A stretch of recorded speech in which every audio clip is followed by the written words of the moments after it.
Bueno, es un hecho más que sabido y conocido popularmente por todos nosotros y por todos los que están afuera de la iglesia también, que concebimos la vida como una pelea, como una lucha. Y me refiero a que generalmente cuando los seres humanos nos referimos a nuestra vida o cuando hablamos con otras personas de sus vidas, la tendencia siempre es a compartir los retos, las dificultades que tenemos en nuestra existencia y también qué estamos haciendo para superar esos retos y dificultades y cómo vamos realmente en nuestro día a día. Siempre es así y siempre hablamos de la vida generalmente como una pelea. Claro que esto no quita, por el otro lado, aunque no va a ser nuestro tema hoy, pero no quita que por el otro lado, aunque la vida sea una pelea y una lucha, pues también muchas veces, por supuesto, hay alegrías y disfrutes y cosas que gozar, ¿verdad? Pero generalmente, cuando hablamos de ella en términos a lo grande, pues decimos que es una lucha, que es una pelea. ¿Y quién de vosotros no ha sentido, al menos alguna vez en la vida, esta sensación realmente de que la vida es una lucha, de que la vida es una pelea, ¿no? O sea, todo ser humano tiene que enfrentar muchas y muy variadas y diferentes circunstancias en su propia vida personal.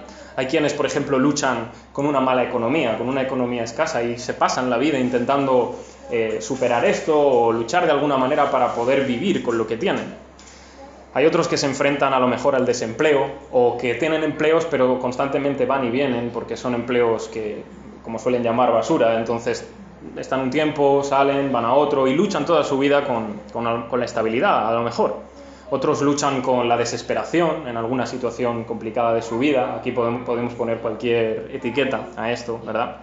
Ya sea con familiares, ya sea consigo mismo, ya sea con vete tú a saber qué. Y los hay que a lo mejor, siendo conscientes de que son de carácter difícil, luchan consigo mismos. Intentan vencerse a sí mismos por su carácter, por su personalidad, porque entienden y saben que, bueno, no les va muy bien a causa de ello.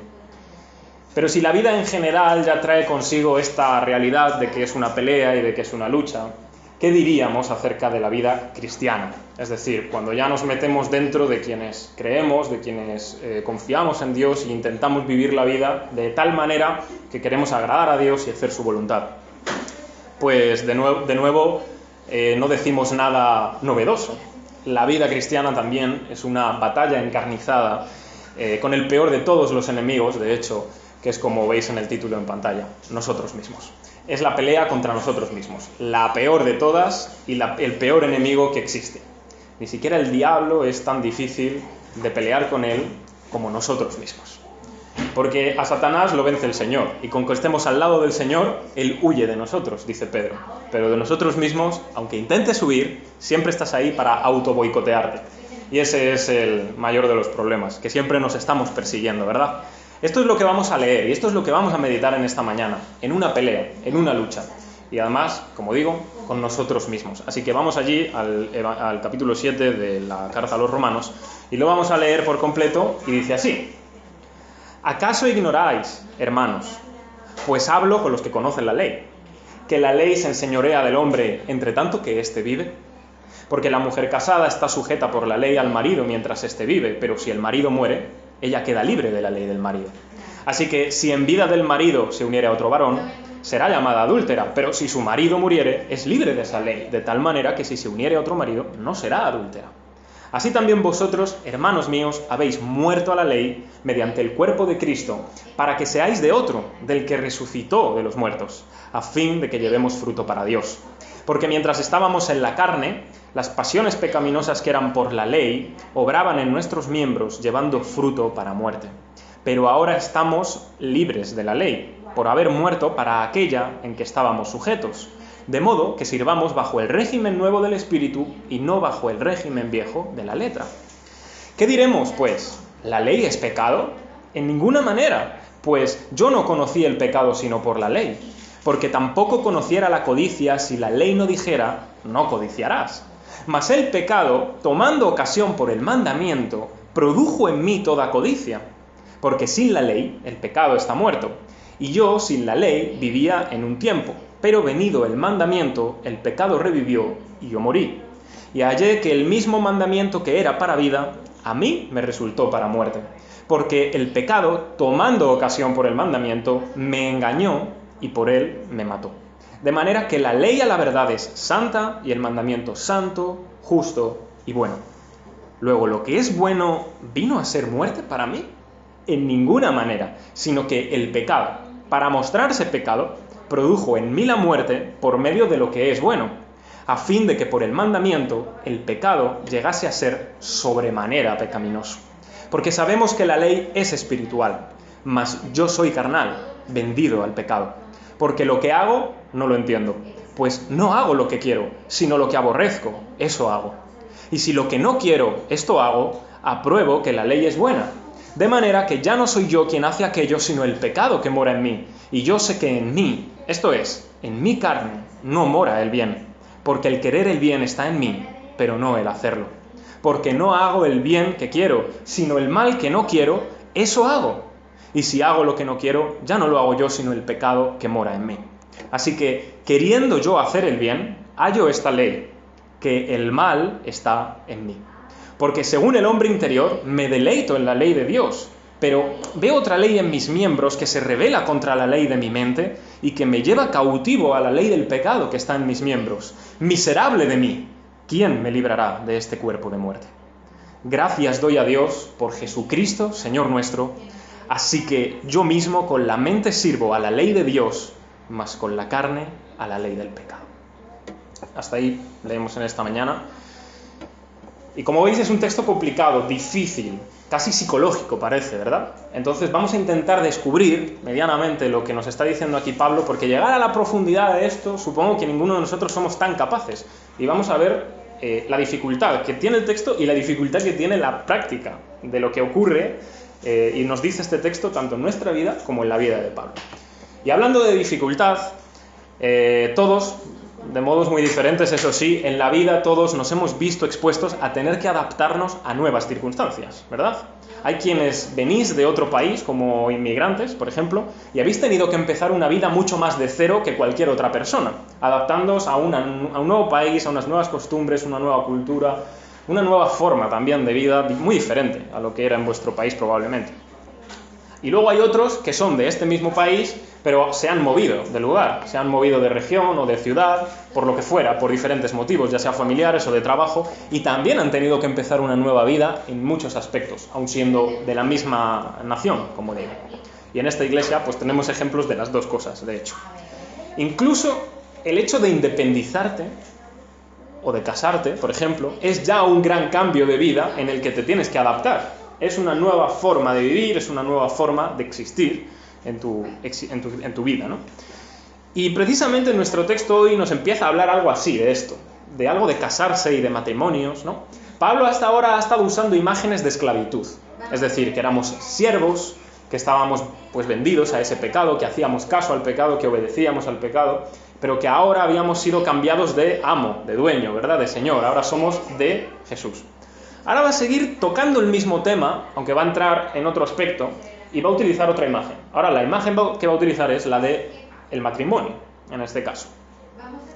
Y él dice que en nuestra vida anterior, o en nuestra vida antes de ser creyentes, o cualquiera que antes de ser creyente está en su vida, está en un matrimonio, podríamos decir, miserable. Está sujeto a un matrimonio totalmente horroroso. Un matrimonio con la ley, del cual evidentemente obtiene frutos malos de todo ello. ¿Por qué? Porque esa misma ley lo está condenando constantemente. De tal forma que nosotros, aunque tenemos la ley enfrente y sabemos que estamos sujetos a esa ley y debemos seguir esa ley, la ley de Dios, no somos capaces. A lo largo de todos Romanos hasta este capítulo lo hemos estado viendo, ya empezó desde el capítulo 1. Que intentamos cumplir la ley, o si intentamos cumplir la ley, nunca lo llegamos a conseguir, nunca lo logramos, siempre fracasamos en ese aspecto y no somos capaces ni podemos conseguir la justicia por las obras. Eso es lo que Pablo ha estado viendo durante toda esta carta. Y él nos presentó otro tipo de justicia, la justicia que viene por la fe en Jesús, ¿verdad? Pero aquí de nuevo como que retoma el tema. Nosotros estábamos sujetos antes a la ley, debíamos cumplir esa ley, pero como no somos capaces de cumplirla, lo que hace es que nos condena, nos maldice, es la maldición de la ley y estamos bajo la ira de Dios, ¿no? Pero ¿qué ocurre, dice Pablo aquí, cuando una mujer que está casada se encuentra en la situación de que su marido muere? Bueno, según la ley, ella puede volver a casarse con otro marido y no incurre en ninguna falta, ni en ningún mal, ni en ningún pecado, porque murió ya su primer marido o el que fuese. Entonces está libre de hacer lo que ella desee, ¿no? El apóstol realmente aquí juega con este tema, juega con las palabras, y yo no sé si porque a lo mejor era demasiado o sonaba demasiado irreverente decir que la ley había muerto, o porque realmente no es tal como cual que la ley ha muerto, ¿no? Ya lo explicaremos. Pero él dice que quien ha muerto somos nosotros. Y es aquí donde está el cambio, ¿verdad? Porque tú esperarías que dijera, así como el marido primero murió, pues la ley está muerta para nosotros, ya estamos libres. Pero no es eso lo que dice. Dice, el que ha muerto eres tú, en Cristo, para ser de otro, es decir, para ese mismo, al que resucitó de los muertos. Por tanto, eso es lo que él dice. Habéis muerto a la ley y ahora estáis libres, completamente libres, pero para ser de otro. En este caso, para un nuevo marido, que es Jesús. Es la misma imagen que tuvimos en Romanos 6 con la esclavitud, pero con el matrimonio. ¿De acuerdo? Es exactamente lo mismo. En ese sentido, no somos librados de la ley de manera absoluta. Es con esto con lo que tenemos que tener bastante cuidado. No somos librados, como digo, de la ley de manera absoluta. No tenemos que interpretar esto de una manera incorrecta. Ahora veremos un poquito más de ello. Recordad, la ley sigue siendo, es la expresión de quién es Dios. Nos manifiesta quién es Dios, lo que a Dios le agrada. Por tanto, la ley sigue ahí, pero hemos sido libertados no de ella, sino de la maldición que la ley traía sobre nosotros. Hemos sido librados de la condenación que la ley traía sobre nosotros, de la ira que traía sobre nosotros. Porque la ley dice, el que permanezca en estas cosas para cumplirlas es el que vive, y quien no, muere. Entonces, de lo que hemos sido libertados es esa cláusula. Ya no mueres aunque no la cumplas. Es de eso de lo que eres libre, pero no de la ley. Y ahora lo veremos, pero más adelante. Entonces, él dice que mientras estábamos sujetos a esta ley de Dios, no la podíamos cumplir. ¿Y cómo era esto? ¿Cómo funcionaba el tema? ¿O cómo es lo profundo de este asunto para que no podamos cumplirlo? Pablo dice que cuando estábamos casados con la ley, nuestros deseos de pecado, él aquí habla de las pasiones pecaminosas, es decir, lo puedes llamar como quieras, pero es el deseo de pecar, las ganas de pecar, como lo quieras llamar, pero esa fuerza que nos lleva hacia el pecado, dice que actuaban no de la manera en que deberían, sino todo lo contrario. Es decir, en vez de dar frutos de vida, daban frutos de muerte. Que es lo que debería traer lo primero, ¿verdad? Para quien la cumple. Si cumples la ley, frutos de vida, frutos buenos, frutos espirituales. Pero no era el caso, sino que de tal manera nuestros deseos pecaminosos actúan con la ley de una forma que no debería ser así. No esperamos. En vez de hacer lo bueno, hacemos lo malo y damos frutos para muerte. Pero ahora somos libres, dice Pablo. Y estamos en un régimen diferente. Tú mira la palabra que usa, régimen diferente. ¿En qué régimen estábamos antes? En el régimen de la letra, es decir, en el de la superficialidad de cumplir esa ley, porque lo tienes que cumplir y obedecer, ¿verdad? Y ahora estamos bajo el régimen del Espíritu. El Espíritu nos guía de una manera distinta, nos liberta de la maldición de la ley y nos dirige también conforme a la ley, y ahora lo veremos más adelante. Pero por lo pronto tengamos eso, ya no estamos en esa letra muerta, en el sentido de que nos hacía morir, no de que la letra esté muerta, porque la palabra de Dios, como la llamamos, es viva. Por tanto, no es que la palabra de Dios esté muerta, pero sí traía muerte para nosotros. Esa ley entonces ya no nos puede condenar, ya no nos puede castigar, porque nosotros hemos muerto a ella en ese respecto. O sea, ya no tiene nada que ver con nosotros en ese sentido. Y hemos sido hechos una sola cosa con Cristo.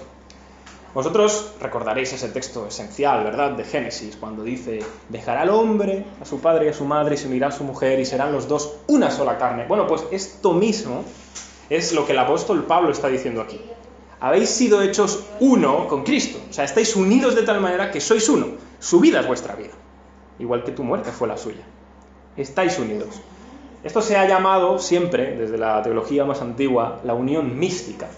¿Qué es eso? Pues esto. La unión con Cristo. No te lo puedo explicar de una mejor manera, pero es que estamos completamente unidos a Él en la vida, ¿verdad? En su vida.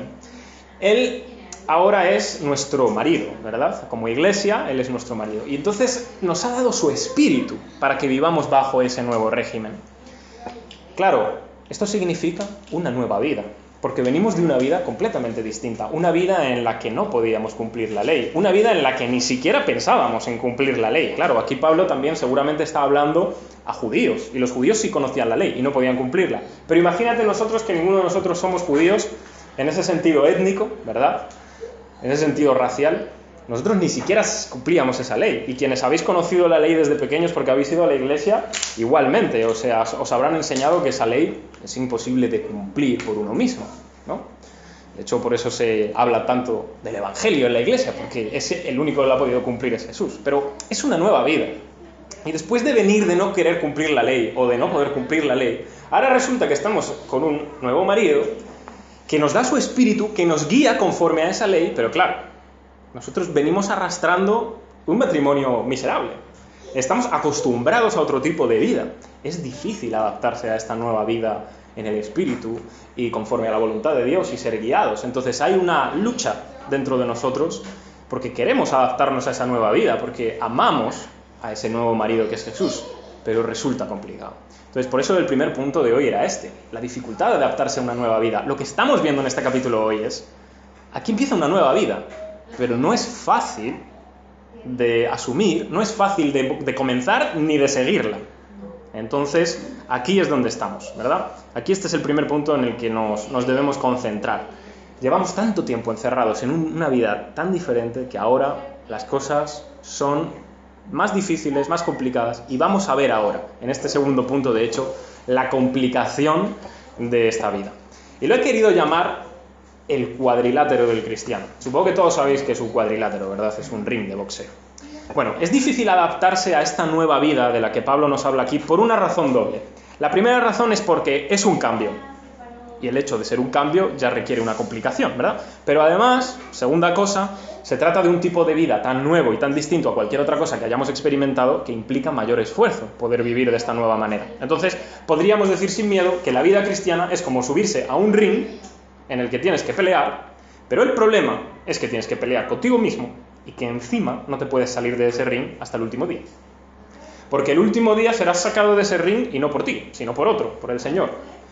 Pero tienes que mantenerte ahí toda la vida y peleando contra ti, como digo. A lo largo de todo este capítulo hemos leído cómo Pablo nos enseña su propia experiencia de vida. Al menos esta es la interpretación que generalmente en la Iglesia de Occidente se ha tenido desde hace bastante tiempo. Pero tenemos que tener respeto por otros tipos de interpretaciones de este texto, porque incluso los padres antiguos de la Iglesia tenían otra forma de ver este texto. Ellos creían que este texto se refería a la vida antes de ser cristiano.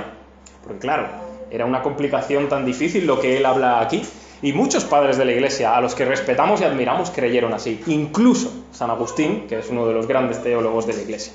Lo que pasa que Agustín cambió de opinión y nos legó otra interpretación de este texto. Y es la interpretación que yo os propongo, porque creo que es la que más, para mí por lo menos, se ajusta a lo que creo que Pablo nos está diciendo aquí. Pero que sepáis que hay otras maneras de interpretar este texto, pero os daré esta opinión y creo que es la que más encaja o concuerda. ¿Por qué creo que lo que Pablo está hablando aquí es de su propia experiencia ya como creyente? Por varias cosas. Por ejemplo, en el versículo 12 él dice, la ley es buena, la ley es santa, la ley es justa. Y claro, una persona que no es creyente, según la Escritura, no cree esto. Una persona en las Escrituras que no cree en Dios, la ley le da igual. O sea, la ley es como, pues muy bien, si es que sabe que existe una ley, le da igual. Y aparte, si la conociera, no le gustaría. Diría, ¿esto qué es? Esto es una manera de esclavizarme o de tenerme atado, ¿verdad? ¿Cuántas personas conocéis que habláis de Dios y esto es la idea que tienen, ¿verdad? Pero no solo eso, sino que luego en los versículos 21 y 22 dice una cosa interesante. Pablo dice, yo quiero hacer el bien, pero no puedo. Quiero hacer lo que es correcto, pero hay algo en mí, en una ley en mis miembros, que me hace ir hacia lo malo. Claro, esa lucha de querer hacer el bien, según la Escritura, solo es para un creyente que ya ha conocido al Señor y conoce lo que es bueno porque sabe cuál es su voluntad. No porque sea muy bueno, sino porque al menos la conoce y la quiere hacer. Ese deseo de hacer el bien, de hacer lo que es conforme a la voluntad de Dios, o hacer la voluntad de Dios, pues solo es para un hijo de Dios, solo es para un creyente. Es por eso que creo que Pablo en este texto nos está hablando de su propia experiencia siendo ya creyente, siendo ya cristiano. Y entonces, metiéndonos en esa interpretación, lo primero que Pablo extraña en esta nueva vida difícil de adaptarse es qué papel tiene la ley de Dios en todo esto, porque si yo he muerto a la ley, ¿qué pasa? ¿Dónde quedó la ley? ¿Sirve para algo ya? Total, ¿qué más da? Estoy en un nuevo régimen, no bajo el Espíritu. ¿Qué papel tiene la ley aquí? ¿No? De hecho, se pregunta, ¿la ley es mala? Porque claro, si resulta que la ley lo que hacía era como que me activaba para pecar, ella es mala, ella es pecado. Se pregunta eso, ¿no? ¿Es pecado? ¿Es mala? Y su respuesta una vez vuelve a ser la misma que ya nos dijo en el capítulo anterior con otras preguntas que se planteaba, ¿verdad? Dice, en ninguna manera. La ley no es pecado, la ley no es mala, sino más bien nos muestra lo que está de mal en nosotros, nos lo hace conocer lo que hay de mal en nuestra vida. Y él aquí usa el ejemplo del mandamiento de no codiciarás, ¿no? Él dice, yo no sabría qué es codiciar si la ley no me dijera no codiciarás. El problema estaba en que cuando la ley le dice no codiciarás, toda codicia se despertaba en él para cumplir precisamente lo que era en contra de ese mandamiento, ¿verdad? Y en este caso, por ejemplo, en el mandamiento de no codiciar, nos damos cuenta de que él está usando este ejemplo de una manera mucho más profunda. Porque todos sabemos que los mandamientos de la ley, aparte de lo que dicen superficialmente, abajo hay un iceberg que a veces perdemos. O sea, el mandamiento no es solo la letra que lees ahí en ese momento, tiene mucha más profundidad, implica muchísimas cosas más, ¿verdad? Y por ejemplo, algunos teólogos como San Agustín, ya que estamos hablando de él, y otros reformadores mucho más tarde que se basaron en él, en San Agustín, por ejemplo, Calvino, entendieron que este mandamiento, igual que todos los demás mandamientos, tenía como un toque más profundo que si te lo pierdes, no te das cuenta realmente de lo que nos está diciendo aquí.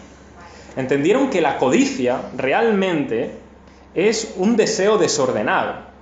No solo el mandamiento nos está diciendo no codicies a la mujer de tu prójimo ni la casa de tu prójimo. Lo que nos está diciendo es no tengas ningún deseo desordenado.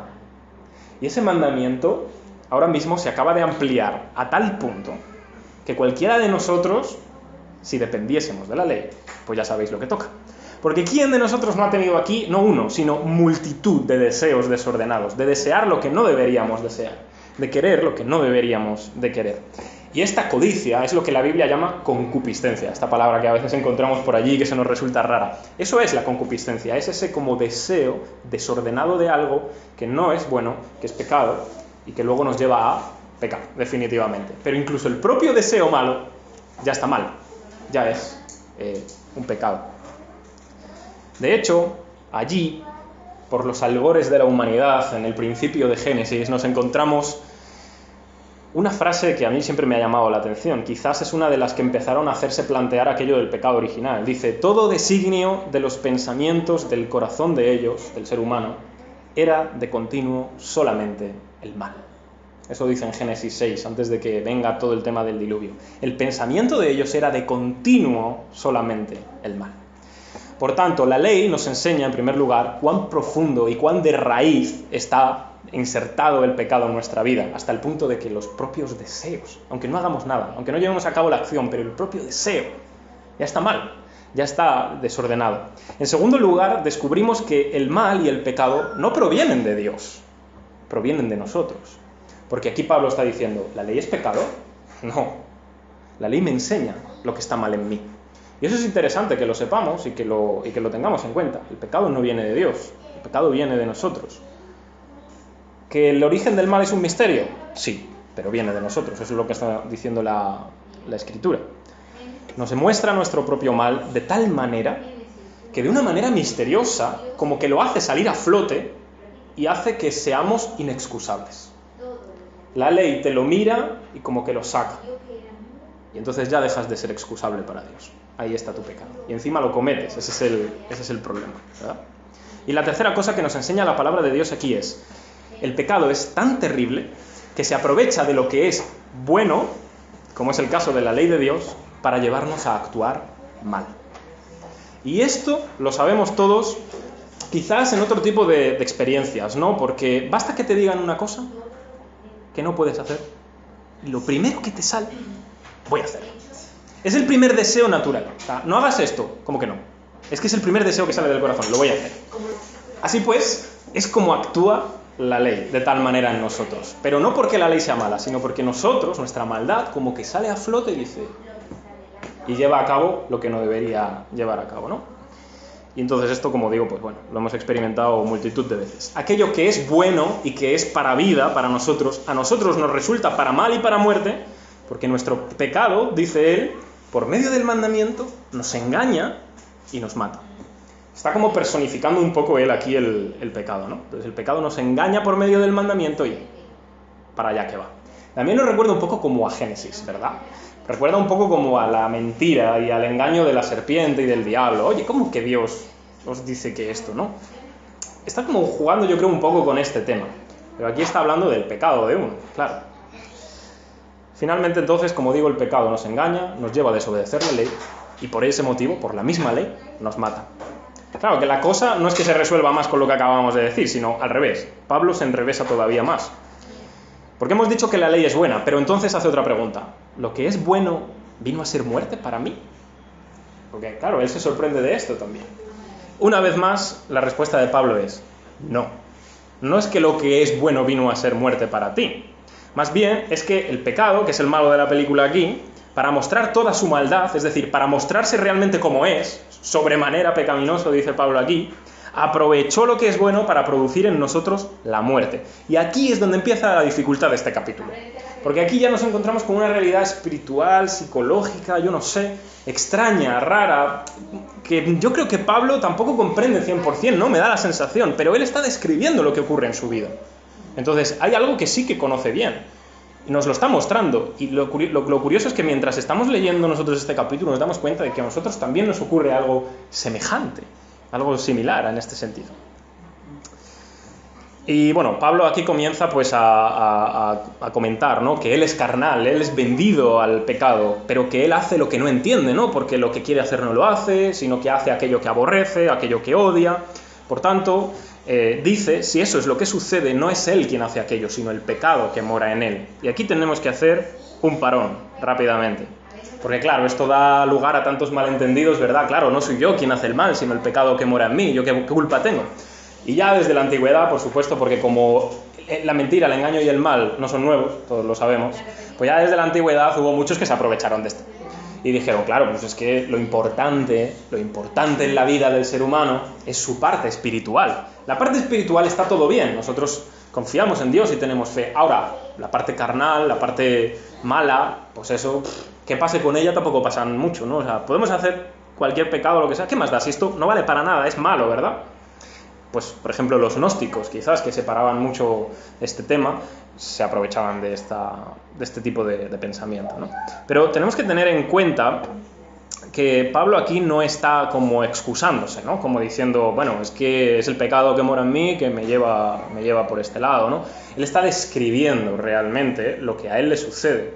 Y él está describiendo una parte compleja de lo que le está sucediendo, porque él quiere hacer otra cosa de lo que está haciendo, por tanto está hablando de eso, ¿no? Es que hay algo en mí, hay un pecado, de hecho al final dirá la ley del pecado, de alguna manera es como que esa ley del pecado me está arrastrando, ¿no? Porque yo no quiero, pero al final cedo ante ella, es en ese sentido que lo está hablando, pero evidentemente está hablando de todo su ser, no está separando el pecado por un lado y lo espiritual por otro, porque si no luego él no diría, yo quiero hacer el bien. ¿Y cómo haces el bien? No solo lo haces con el espíritu, lo haces también con tu carne, con tu cuerpo, ¿verdad? Pero aquí tenemos que tener siempre en cuenta que cuando Pablo habla de carne, no se está refiriendo al cuerpo, se está refiriendo a la naturaleza que tiende hacia el pecado. Y eso puede ser cualquier cosa, puede ser el pecado o el alma. Es una naturaleza que inclina hacia el mal, ¿no? Entonces, si os fijáis, si él estuviera separando el pecado de sí mismo, si él se estuviera excusando, no, es que el pecado que mora en mí me lleva al mal. Entonces, ¿por qué él diría en el capítulo anterior? ¿Qué pues diremos?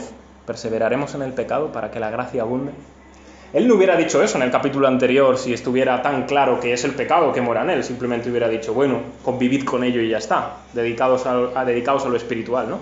Y no solo eso, sino que al final de esta carta él dice, miserable de mí, ¿quién me librará?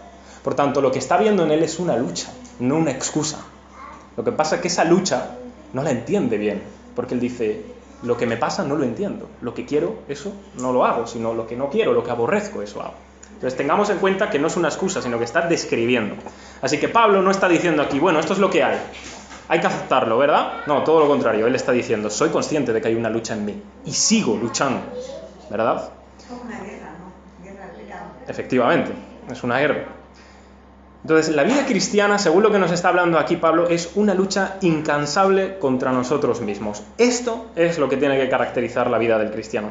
Sería igual de erróneo decir, qué malo soy, voy a hacer penitencia, me voy a golpear una y otra vez, para ver si así consigo arrepentirme lo suficiente, ¿verdad? Y que totalmente abandone mi maldad. Eso sería tan malo como decir, bueno, sé que soy malo y lleno de malos deseos, pero como no puedo hacer mucho por cambiarlo, pues sigamos la vida como podamos y bueno, si pecamos hemos pecado. Tanto lo uno como lo otro es igual de malo. No es lo que Pablo nos está llamando a hacer aquí. Más bien todo lo contrario. Él nos está hablando a un punto intermedio que es la lucha. De hecho, la vida cristiana está en ese punto intermedio entre el voy a hacer todo lo posible por arrepentirme, por hacer penitencia, y el bueno, soy así, ¿qué voy a hacer? La vida cristiana está justo ahí en medio, ¿verdad? Y la vida cristiana dice, aun cuando hiciera todo lo posible por arrepentirme y hacer penitencia, nada bastaría para hacerme un santo. No obstante, no me conformo con la maldad que hay en mi corazón y por eso lucho para vencer a ese mal que hay en mí. Ese es el equilibrio al que nos tiene que llevar el Evangelio. Así que cuando Pablo concluye que no es él, sino el pecado que mora en él, no se está excusando. Está describiendo lo que le pasa. Es que es el pecado que mora en mí. Pero miserable de mí, ¿quién me librará de este cuerpo de muerte? O dicho de otra manera, para que lo entendamos en una frase, hay una contradicción, hay una dualidad en nosotros que es muy difícil de aceptar. Cuando somos creyentes, de repente hay una dualidad que yo no sé, nos lleva por el camino de la amargura a veces, ¿verdad? Pero está ahí. Resulta que lo que quiero hacer no hago, y lo que aborrezco y odio, eso hago. Y lucho una y otra vez, y no quiero eso, y otra vez caigo, y otra vez allí, y así constantemente. Y es incansable el tema. Porque en el momento en que te cansas, o en el momento que te vas hacia un modo más legalista, se acabó. Olvidaste la pelea, te has bajado del ring y estás en tu peor situación. Tienes que estar en el ring, tienes que estar ahí, tienes que pelear, no te queda otra. ¿Por qué? Porque habría algunos que podrían llegar después de estar tratando este tema y te dirían, muy inteligentes, claro, yo tengo la solución. La solución es que tenemos que ser estrictos, tenemos que ser disciplinados y tenemos que procurar cumplir la ley de Dios siempre que podamos con toda la disciplina posible para matar al pecado. Bueno, bienvenido si piensas así. Eres un legalista y ese no es el lugar donde deberías estar. Te has bajado del ring y te piensas que ya conoces la solución de la vida cristiana. Eso es legalismo. Eso es, vamos a luchar, vamos a vencer la lucha, ¿cómo? Siendo estrictos con la ley, cumpliendo la ley. Y si hace falta tener que poner añadidos a la ley, pues ponemos añadidos a la ley con tal de no saltarnos la ley. Que es un poco lo que hacían los fariseos, ¿verdad? Pero por el otro lado estaría el otro inteligente que diría, no, eso no es así, yo sí que tengo la solución. Y diría, como vivimos bajo el Espíritu, ahora somos guiados por Él. Y ya la ley, bueno, ya no estamos bajo la ley, sino bajo la gracia. Dejemos eso a un lado. Guiémonos solo por lo que el Espíritu nos diga. Guiémonos solo por donde Él nos lleve, porque el Espíritu siempre nos conducirá por el lugar adecuado. Bienvenido, si eres uno de esos, eres un antinomiano, se llama la expresión. O dicho de otra manera, eres un sin ley. Y te piensas que la ley de Dios ya está abandonada. Total, como no estamos bajo ella, ¿qué más da, verdad? Esa tampoco es la solución. Más bien, la solución está en lo que Pablo va a decir en la última parte. Miserable de mí, ¿quién me librará de este cuerpo de muerte? Gracias doy a Jesucristo, Señor nuestro. Ahí está la clave y ahí está la solución. Él apunta al que le va a librar. Él apunta a aquel de quien da gracias de que verdaderamente lo puede sacar de esa incansable lucha de la que él no puede salir ni por un lado ni por el otro. Y esto es lo que nos lleva pues, a nuestro último punto, que lo he titulado librados de ser noqueados, porque como bien sabéis en el boxeo puedes perder de muchas maneras, pero la manera más humillante es que te noqueen, es decir, que te hagan un KO, que te peguen tal puñetazo en la cara que te quedes tumbado en el suelo y se acabó, o sea, de allí no te levanta nadie, ¿verdad? Pero si no fuera por la promesa y por la esperanza que el Evangelio nos da a nosotros en este texto y a lo largo de la Escritura, nuestro final sería ese, nuestro final sería un puñetazo que nos deja KO y se acabó la vida, ¿verdad? Y junto con Pablo, si somos cristianos, nuestro grito debe ser, miserable de mí, ¿quién me librará de este cuerpo de muerte? Quiero cumplir la ley, quiero cumplir lo que es bueno, quiero agradar a mi Padre Celestial, pero no soy capaz. Me veo todos los días luchando conmigo mismo, haciendo lo que es malo, pecando contra Él cuando no es lo que quiero hacer. ¿Quién me librará de este cuerpo de muerte? ¿Quién me librará de esta dualidad que hay en mí, que estoy harto ya, y que sin embargo todos los días me veo en la misma situación una y otra vez? Y entonces es cuando el sol empieza a brillar un poco, ahí, en ese momento, cuando nos situamos en ese momento. Porque de verdad es cuando se desaparece toda la neblina que nos ha traído hasta aquí, este capítulo, y la luz nos hace ver la realidad de dónde está nuestra esperanza y promesa cumplida. Gracias doy a Dios por Jesucristo, Señor nuestro. Esa es la luz de este pasaje. Ese es el centro de este pasaje. Todo lo demás era la preparación. Este es verdaderamente lo importante y la clave. Lo que debemos decir finalmente es que Jesús es un buen marido que nos purifica por su Espíritu Santo. Unidos a Él, ya no hay nada que temer con respecto a ningún castigo, con ninguna maldición ni condenación.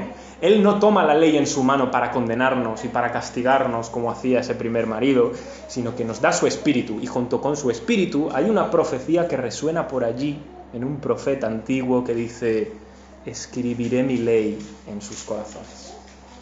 Derramaré mi Espíritu y escribiré mi ley en sus corazones. Eso es lo que Jesús hace cuando estamos unidos a Él. Nos da su Espíritu y su ley se escribe en nuestro corazón. Por tanto, ya no es letra, ya no es piedra, ya no es muerte. Ahora es vida, es en el corazón, es en el interior, es dentro de uno, el hombre interior, es la voluntad. Por tanto, la ley ahora ya no es como algo externo, lejos de Dios, como una serie de normas en la que Dios es como un policía que nos persigue, aunque en verdad eso no es lo que enseña la Escritura, es nuestra manera de entenderlo, sino que es todo lo contrario. Ahora es una regla de vida que a nosotros nos conduce a hacer lo que a Dios le agrada. Porque también a nosotros nos gusta y nos agrada, y es ahora nuestro deleite el poder hacer las cosas que a Dios le gusta. Amarle, ¿verdad? De manera voluntaria. Y en este sentido, Cristo nos hace entender que la ley nunca se puede cumplir de manera separada de quién es Dios. Ese es el problema tanto del fariseo como del sin ley, que entienden siempre la ley como separada de Dios. Y es como, bueno, aquí está la lista y o hay que cumplirla estrictamente o simplemente fuera, ahora guiamos el Espíritu, como si la separan de Él. La ley no está separada de Dios, la ley es la expresión de quién es Dios. Nos muestra lo que le agrada, lo que le deleita, y es una regla para vivir conforme a ello, pero no como quien sabe que vamos a ver si intento agradar a este Dios que está como enfadado conmigo todos los días. No, sino para agradarle a nuestro Padre, porque queremos vivir como Él nos quiere enseñar a vivir, porque realmente si fuera por nosotros no sabemos cómo vivir y cómo guiar nuestra vida rectamente, pero Él sí, y es un Padre bueno, y como cualquier padre, supongo, o madre, sabéis que intentáis guiar a vuestros hijos de la mejor manera posible para que sean buenos, ¿no? Para que hagan lo correcto. Bueno, cuanto más Dios, que nos da una ley muchísimo mejor y más perfecta para poder agradarle a Él y vivir con nuestro prójimo también, ¿verdad? Pero una cosa interesante es que en el Evangelio de Jesús encontramos que hay una contradicción en su propia cruz. O sea, podríamos decir que la cruz es como una especie de contradicción, pero no una contradicción contra sí mismo, como es nuestro caso, que nosotros nos contradecimos a nosotros mismos en esta vida cristiana, ¿no? Quiero esto, pero no lo hago. La cruz, sin embargo, es una contradicción de una manera diferente.